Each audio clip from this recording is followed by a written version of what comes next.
Hello, good morning दोस्तों। कैसे हैं आप लोग? आशा करती हूँ ठीक होंगे, है ना। खुद पर विश्वास करना सबसे बड़ा साहस, और ये साहस करते रहे। सकारात्मक सोचें और सकारात्मक रहें, है ना। क्योंकि सकारात्मकता ही वो ऊर्जा है जो हमें बैड सिचुएशन में लड़ने के लिए, चाहे वो पढ़ाई से रिलेटेड हो, हमारा फेल्योर हो, है ना, किसी तरह का विपत्ति से लड़ने में हमें ऊर्जा देती है और उस ऊर्जा को बनाए रखे, है ना। जैसे बोलते हैं बी पॉजिटिव, है ना। तो स्वागत है आप लोगों को, आप लोगों के ही क्लास में, AFT एडू बूस्ट में, है ना। जो भी इस चैप्टर से आपके पास नॉलेज है उसे और बूस्ट करे, उसमें और तेजी लाए, है ना। ताकि जो आपका सिलेक्शन 2-4 नंबर से, 1 नंबर से, किसी का तो 0.5 से भी रुक जाता है, तो वो सिचुएशन को ना आने दे। क्योंकि हर टॉपिक में आप इतना कमांड कर ले कि आज का सबसे बड़ा जो बाधा है वो है करप्शन, तो उसको भी पार कर जाए, है ना। मान लीजिए कि आपका कट ऑफ जाता है 125, ओके। मान लीजिए एवरेज करप्शन के बाद भी, है ना। तो उसके तब आप टारगेट लेके चले 140, है ना। तो कोई भी नहीं रोक सकता। जब आपके पास मार्क्स होगा तो किसी को रोकने में 10 बार सोचना पड़ेगा, है ना। तो चलिए आज 14 JPSC का क्लास में स्टार्ट कर दी हूँ। तो आप लोग मैं प्रीवियस ईयर सारे क्लासेस आप जाके देखेंगे, काफ़ी अच्छे तरीके से समझाया हुआ है। मुझे नहीं लगता कि उसके बाद अब किसी तरह का दिक्कत होने वाला है। देखिए मैं ना सिर्फ इसमें 30 क्वेश्चन नहीं करवाती, है ना। इससे मैं इसका बेसिक भी बताते जाती हूँ, तो आपका क्या बोलते हैं, बेसिक भी कंप्लीट होते जाता है ना।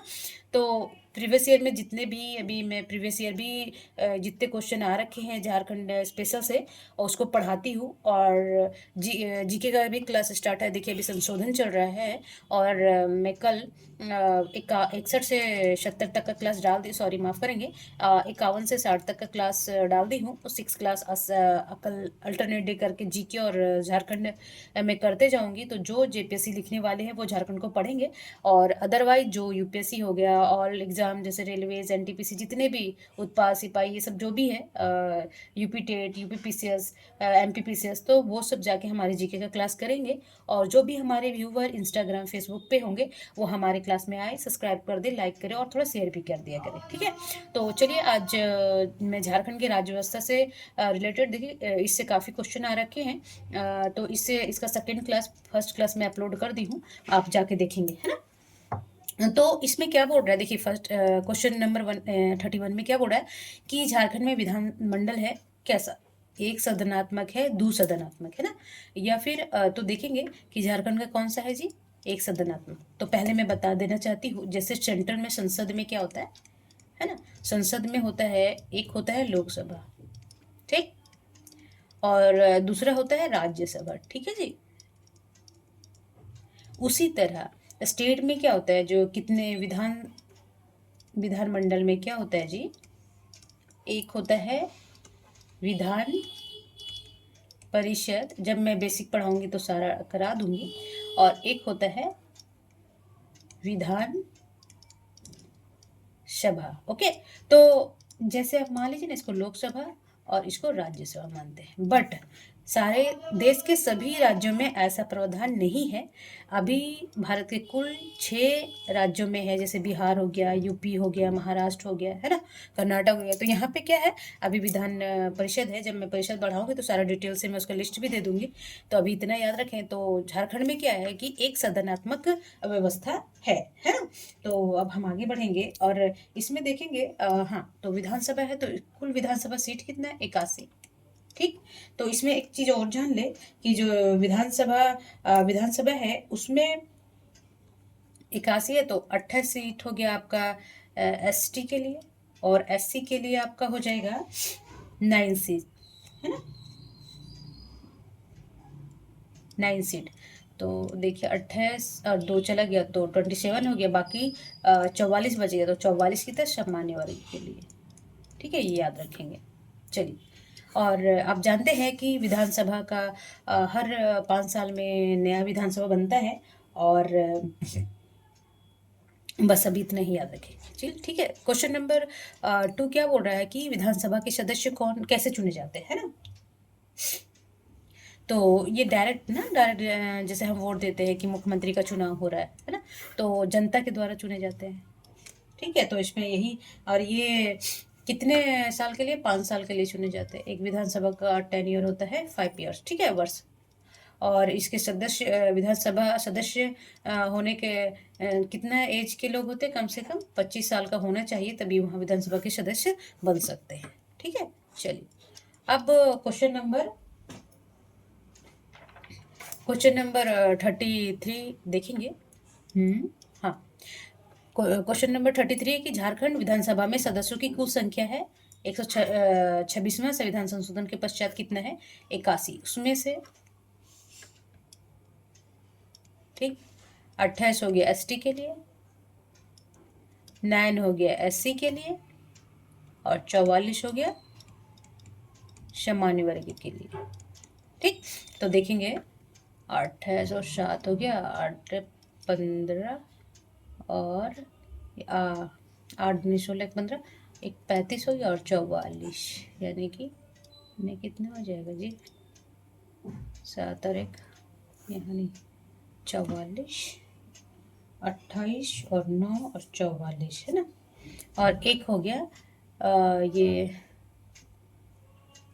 2 8 और 9, सॉरी माफ़ करेंगे, एक 17 हो जाएगा और शायद, तभी मैं सोची कैसे हो रहा है भाई, 7 4 11 और एक 8, सॉरी माफ़ करेंगे। ठीक है, तो ये सब है। 81 में से सामान्य वर्ग लड़ता है 44 सीट पे, 9 अनुसूचित जाति के लिए और 28 एसटी सीट के लिए। ठीक है, चलिए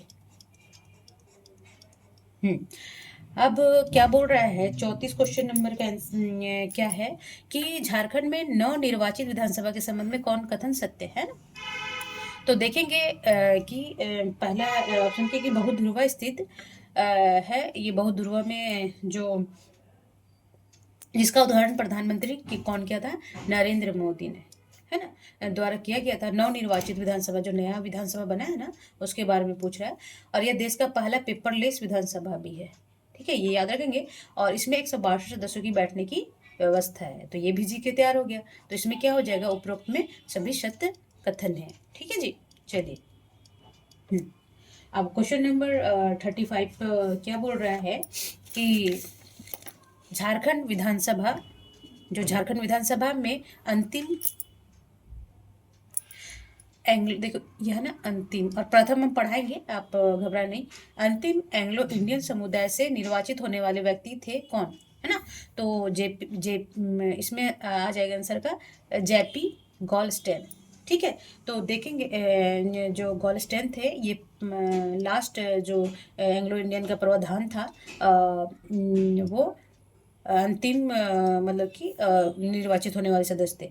अब मैं यहाँ बता देना चाहूँगी कि एंग्लो इंडियन होते कौन है। बार बार एंग्लो इंडियन संविधान संशोधन में भी आ रहा है कि संशोधन 104 में इसको ख़त्म कर दिया गया। दो सीट जो लोकसभा में था, एक सीट जो झारखंड विधानसभा में है।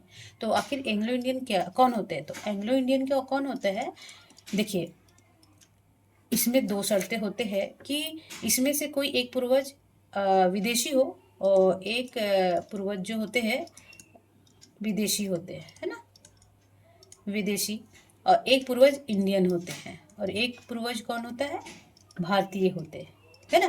तो भारतीय होते हैं, तो इसमें पूर्वज मीन्स क्या है कि मान लीजिए कि एक कपल है, ओके, मान लीजिए इसके कोई लेडीज है, महिला है, वो विदेशी है और कोई भारतीय पुरुष, या मान लो ये विदेशी ही है बट इसके बाप या दादा जो है ना वो इंडियन था, तो दोनों शादी कर लिए, तो ये कौन बन गए, इंग्लो इंडियन।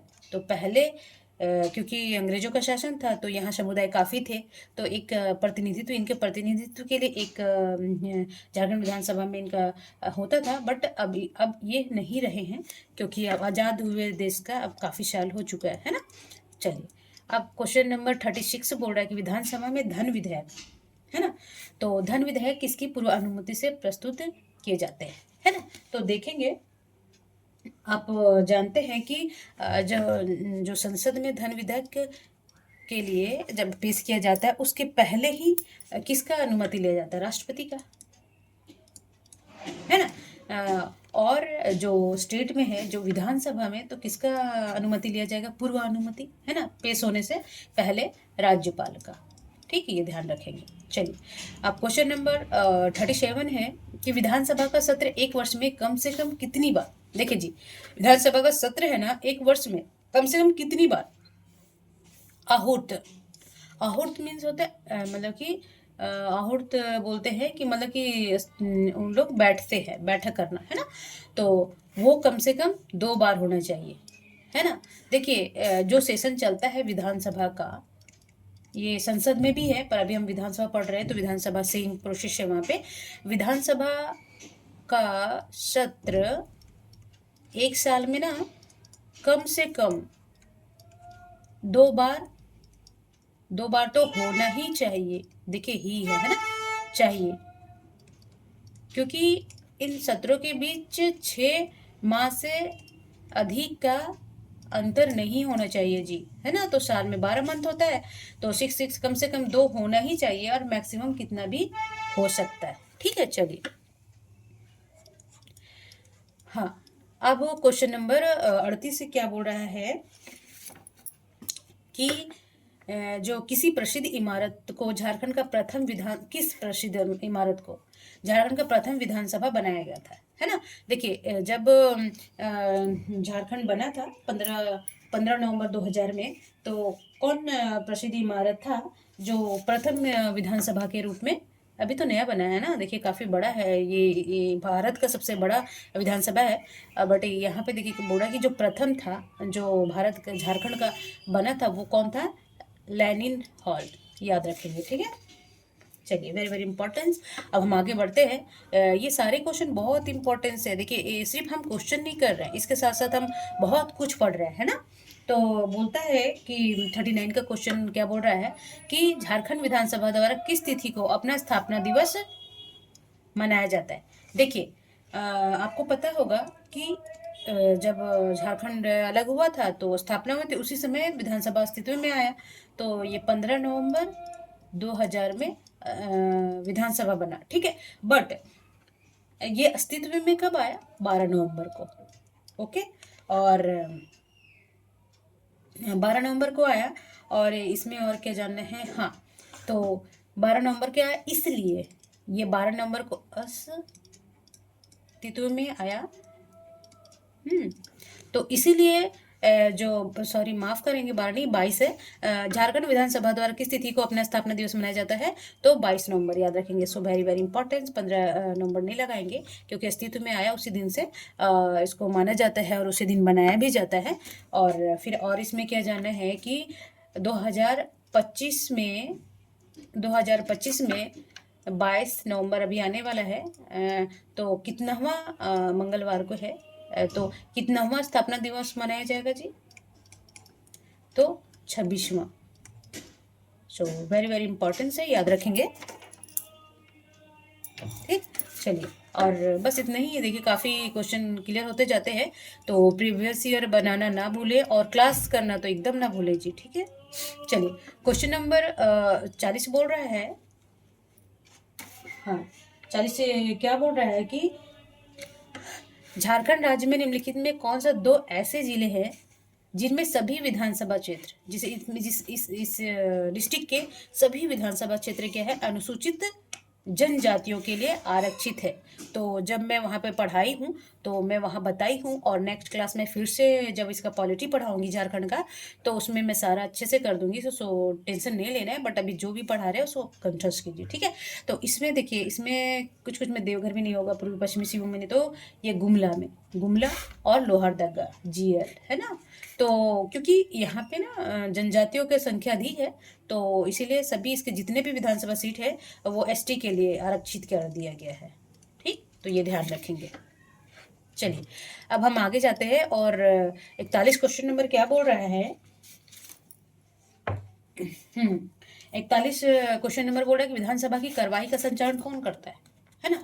जो विधानसभा कार्रवाइयाँ होते हैं, जो लोकसभा में ऑर्डर ऑर्डर ऑर्डर अध्यक्ष होता है, तो उसी तरह विधानसभा में क्या होता है? विधानसभा अध्यक्ष, है ना। तो अब देखेंगे कि इसका जो विधानसभा ने पारित विधेयक पर हस्ताक्षर भी करता है, और क्या क्या करता है जी? सदन का संचालन भी करता है जी, है ना।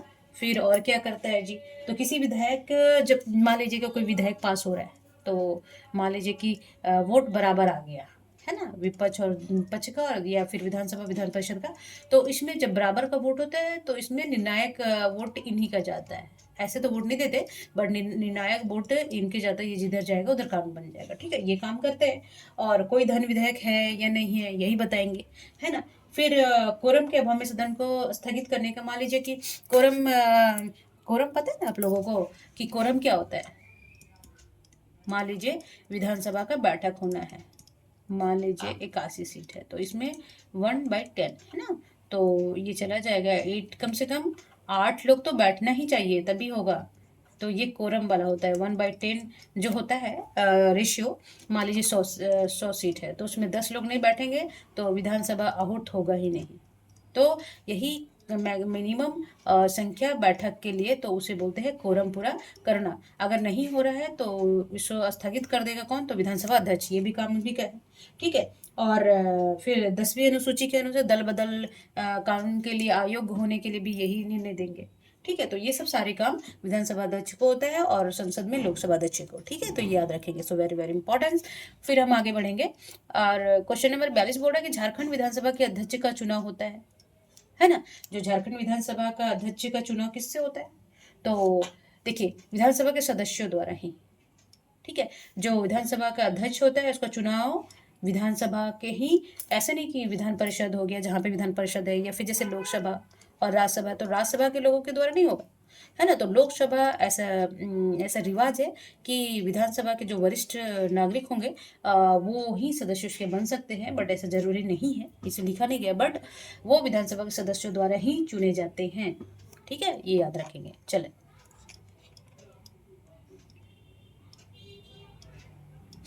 क्वेश्चन नंबर 43 क्या बोल रहा है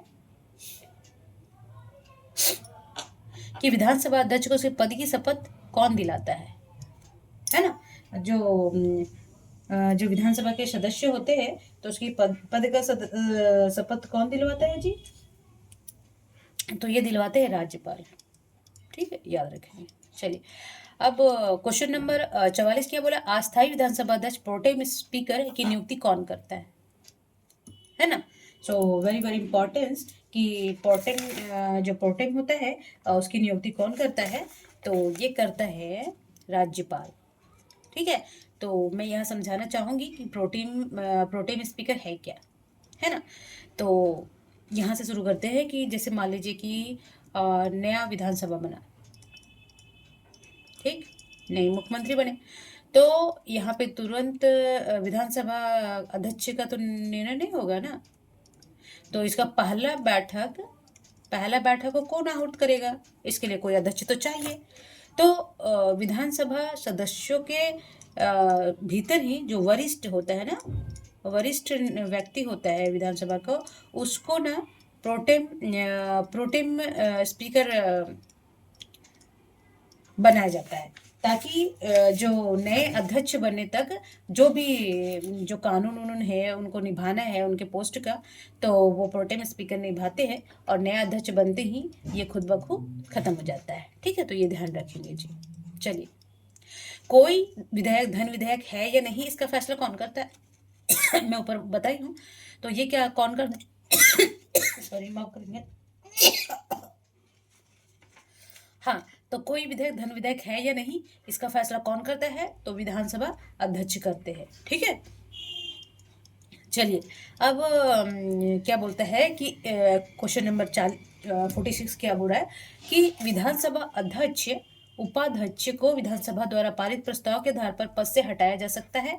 ऐसा कोई प्रस्ताव पेश करने के कितने दिन पूर्व इसकी सूचना उसे देनी पड़ेगी, है ना। बोलता है विधानसभा अध्यक्ष उपाध्यक्ष विधानसभा द्वारा पारित प्रस्ताव के आधार पर पद से हटाया जाता है। मान लीजिए कि नहीं रखना है इनको, ठीक है, वैसे नहीं कि आज ही नहीं रखना है तो आज ही ऑर्डर आया कि आप पद से हट जाइए, है ना, तो ये गरिमा का हनन हो जाएगा ना पोस्ट का। तो इसको ना 14 दिन पहले बोला जाता है कि ऐसा ऐसा प्रस्ताव आया है, आपको 14 दिन के बाद आपके पद से पदच्युत किया जाएगा, है ना। तो कितने दिन पहले, 14 दिन। सो वेरी वेरी इंपॉर्टेंट, याद रखेंगे। चलिए अब क्वेश्चन नंबर बोल रहा है कि 47 क्या बोल रहा है, खांसी हो जाता है जी, ठीक है। तो बोल रहा है कि झारखंड में सांसदों की कुल संख्या कितनी है ना, यानी कि लोकसभा प्लस राज्यसभा मिलके झारखंड में कितने सदस्य होते हैं, 20, और ये 20 में से 14 लोकसभा के लिए चुने जाते हैं जी, और 6 राज्यसभा के लिए। ठीक, तो याद रखेंगे। चलिए, हाँ इसमें तो मार्क करना पड़ेगा ना। चलिए, अब बोल रहा है कि झारखंड में लोकसभा सीटों की कुल संख्या कितनी है। तो अभी ऊपर बताए थे, तो इसमें होगा 14, यानी कि टोटल कितना है 20, उसमें 14 आपका लोकसभा और 6 आपका राज्यसभा। याद रखते जाएंगे ना। चलिए, अब अच्छा यहाँ पे ये हो जाएगा सी भूमि, है ना। आप घबराए नहीं, गलती जहाँ मैं सुधार दूंगी, बस आप क्लास करते जाए कंटिन्यू ना। देखिए 49 का क्वेश्चन, 49 क्वेश्चन क्या बोल रहा है कि झारखंड का सबसे बड़ा संसदीय क्षेत्र, है ना। सबसे बड़ा संसदीय क्षेत्र कौन होगा, तो सिंहभूम। ठीक, और सबसे छोटा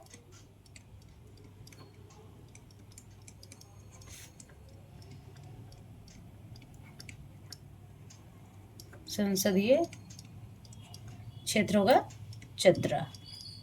ठीक है, चलिए, और इसमें और क्या, कुछ भी नहीं। देखिए यहाँ भी गलत हो गया ना, सी भूम हुआ सी भूम।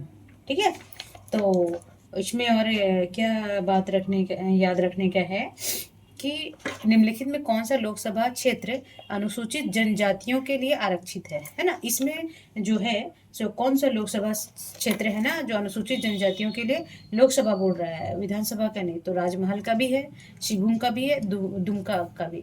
तो सभी इसमें बोलेगा सभी सभी।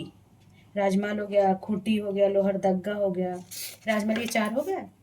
फिर एक है पश्चिमी सिंहभूम है, ये पश्चिमी सिंहभूम याद रखेंगे। ठीक है, उसके बाद खूंटी हो गया और लोहरदग्गा। इसमें भी जो लोकसभा की सीटें हैं वो अनुसूचित जनजातियों के लिए है। ठीक है, चलिए, अब क्वेश्चन नंबर 51, सॉरी 51 बोलते हैं।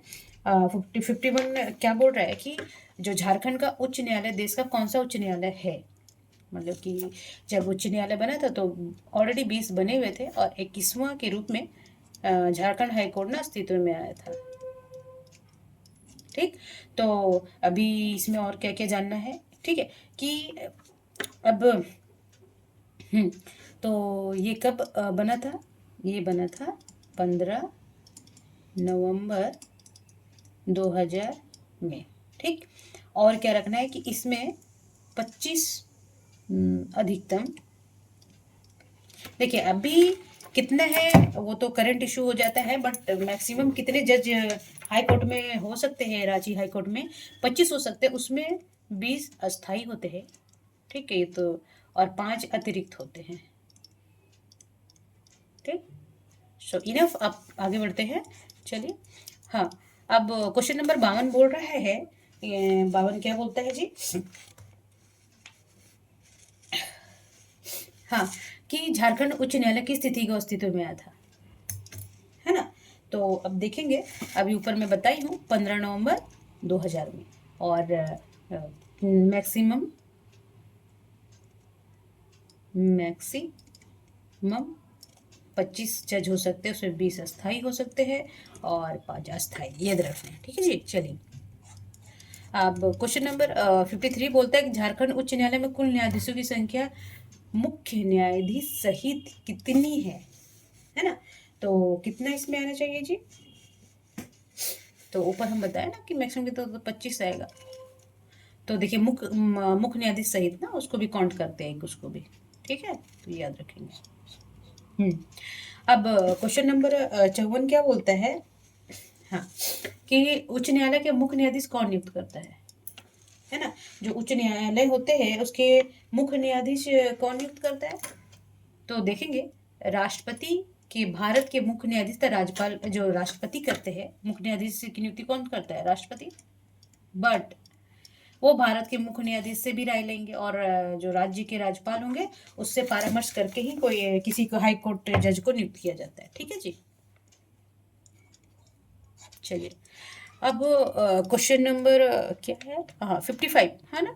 तो वो क्या बोल रहा है कि उच्च न्यायालय के मुख्य न्यायाधीश तथा अन्य न्यायाधीशों किस आय आय पर अवकाश प्राप्त कर, आयु आयु पे ना माफ करेंगे, कभी कभी थोड़ा सा कुछ गलती हो जाता है ना टाइपिंग में।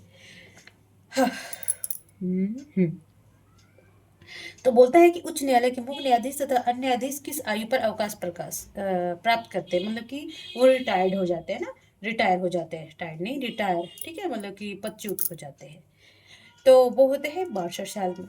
ये होते हैं हाई कोर्ट के। अच्छा चलिए, तो इसके साथ हम सुप्रीम कोर्ट के भी जज का पद नियुक्ति का पदच्युत का, तो वो होते हैं 65 में, ये याद रखेंगे, कंफ्यूजन नहीं।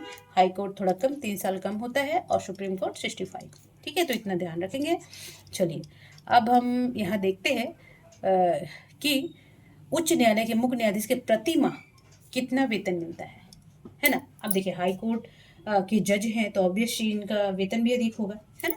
तो इनका वेतन कितना है जी, तो 2.5 लाख, है ना। और देखिए ये तो मुख्य न्यायाधीश का होता है, हाई कोर्ट के मुख्य न्यायाधीश का, ठीक। देखिए मुख्य न्यायाधीश ने, और अन्य न्यायाधीश का कितना मिलता है जी, तो 2,25,000, यानी कि 25,000 कम अन्य न्यायाधीश लिख देते हैं हम, याद रखेंगे, ठीक। चलिए, अब 57 क्या बोल रहा है ना। बोलता है कि उच्च न्यायालय को मौलिक अधिकारों को लागू करने के लिए लेख जारी करने का अधिकार है। यह अधिकार इसमें इनमें से किस अनुच्छेद द्वारा दिया गया है ना। बोलता है कि मौलिक अधिकारों को लागू, अब जब हम पढ़ाए थे अधिकारों को लागू करने के लिए लेख जारी कर सकता है कौन सा आर्टिकल्स, तो ये है आर्टिकल्स कौन, अनुच्छेद कौन सा है, 226। वही सुप्रीम कोर्ट किस में करेगा जी, आर्टिकल्स 32 में। सो जब हम फंडामेंटल राइट्स पढ़ाए, क्लास हो गया है, पॉलिटी के क्लासेस, काफ़ी क्लासेस हो चुके हैं, अब जाके देखेंगे। देखिए सारे आप मेरा क्लास करके देखेंगे, काफ़ी मुझे लगता है, मुझे आशा है कि आपको अच्छा लगेगा ज़रूर, है ना। और काफ़ी बातें क्लियर हो जाएंगी, है ना, जहाँ कन्फ्यूजन हो सकते हैं, जहाँ कन्फ्यूज हो सकते हैं। जैसे मैं अभी पढ़ाई प्रोटेम स्पीकर क्या है, अब मैं सरसरी से पढ़ाते जाती हूँ, कुछ नहीं समझाना क्या वर्ड है, करवाग राष्ट्रपति क्या है, ये है वो है, तो जो भी चीज़ आएगा, अब यहाँ मान लीजिए ये क्वेश्चन में क्या आया कि संचित निधि, तो हम इसको बताएंगे जी कि संचित निधि आखिर होता क्या है। ऐसे रैंडम पढ़ के निकल जाना सो बैड हैबिट, है ना। तो और वो हमारा कॉन्सेप्ट क्लियर करेगा ही नहीं। तो मैं चाहती हूँ कि मैं जितना पढ़ाऊँ उसमें एकदम पक्का पढ़ाऊँ, सारे कॉन्सेप्ट क्लियर करते हुए पढ़ाऊँ। एक बार पढ़ो एकदम पक्का पढ़ो, है ना। जो हमें दिक्कत हुआ वो, और मैं नहीं चाहती हूँ कि किसी और को भी दिक्कत हो, है कि नहीं, शुरुआत में, जिससे हम पीछे बैक हो जाए, है ना। चलिए, तो 58 क्वेश्चन नंबर क्या बोलता है कि उच्च न्यायालय के न्यायाधीशों के वेतन और भत्ते किसके द्वारा दिए जाते हैं, भारत की संचित निधि से। देखिए उच्च न्यायालय है ना, हाई कोर्ट, ठीक। तो ये होगा राज्य के संचित निधि, ठीक है। तो और संचित निधि होगा, तो जो सुप्रीम कोर्ट के, तो वो राज्य के, सॉरी माफ करेंगे, वो केंद्र के संचित निधि से होगा। बट यहाँ हाई कोर्ट है तो वो राज्य स्तर पर होता है, तो ये संचित निधि राज्य के संचित निधि द्वारा दिए जाते हैं। तो एक चीज़ और याद रखेंगे कि आखिर संचित निधि होता क्या है, जो पॉलिटी पढ़े हैं उनको तो पता होगा, और थोड़ा सा कन्फ्यूज़न है तो वो पढ़ लेंगे। अभी बता देती हूँ मैं कि संचित निधि क्या होता है जी, कि ये सरकार का ना मुख्य सरकारी खाता होता है। जैसे हम लोग के पास होता है ना कि चलो एक खाता, घर का एक खाता हो, उसमें सारा मेन पैसा हो जो सभी चीज़ में खर्च होगा, ठीक है। तो उसी तरह होता है राज्य में एक संचित निधि होता है, वो सरकार का क्या होता है, मुख्य खाता होता है। और इसमें देखिए जो टैक्सेस के पैसे होते हैं, शुल्कों के पैसे होते हैं, टोल टैक्स वगैरह से जो आता है, और भी शुल्क होते हैं, एजुकेशन वगैरह बहुत सारा चीज़ होता है। तो उसमें जो भी पैसे जो ऋण दिया जाता है देश के लिए, जो ऋण से इंटरेस्ट आता है, वो सारे पैसे इसमें रखे जाते हैं। और ये पैसे तभी खर्च कर सकेंगे जब विधानसभा इसकी अनुमति देगा। और इसका क्या प्रोसेस है, हम सचिन जब संचित निधि पढ़ाएंगे तो वहाँ पे अच्छे से पढ़ाएंगे। तो ये सिर्फ केवल विधानसभा के अनुमति के द्वारा ही इस पैसे को खर्च किया जा सकता है, ठीक है। चलिए, आकस्मिक निधि बनाया जाता है कि इमरजेंसी के लिए, चलिए बैठक नहीं हुआ, कोई नहीं बैठ रहा, तो आकस्मिक निधि वही होता है कि थोड़ा सा अलग फंड रख दो, बहुत इमरजेंसी हो गया ना तो वहाँ से निकाल लेने, बोलते कि इमरजेंसी के लिए कुछ रख लो साइड से, तो उसको खर्च कर देना। तो वही बात यहाँ भी है, ठीक है। चलिए,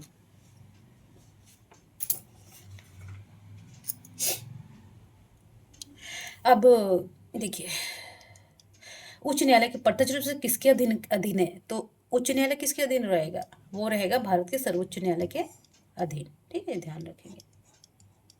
चलिए, आज का लास्ट क्वेश्चन है कि उच्च न्यायालय के न्यायाधीशों की संख्या कौन निर्धारित करता है? जो उच्च न्यायालय के न्यायाधीश होते हैं उसकी संख्या कितनी होनी चाहिए?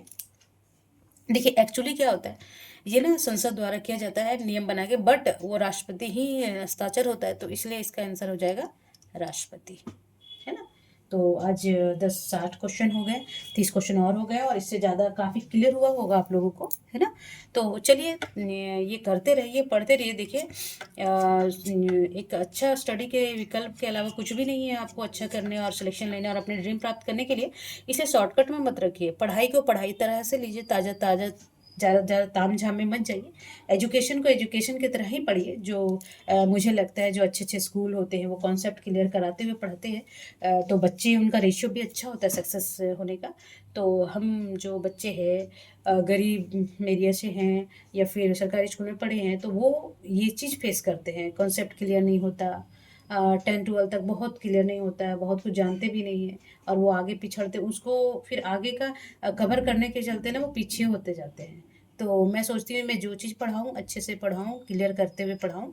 तो आप क्लास करिए, और आप जो भी हमारे व्यूवर हो इंस्टाग्राम, फेसबुक पर मेरे क्लास को ज्वाइन करें यूट्यूब पे, और कंटिन्यूटी बनाए रखें। डिसिप्लिन ही सक्सेस का मेन मंत्र है।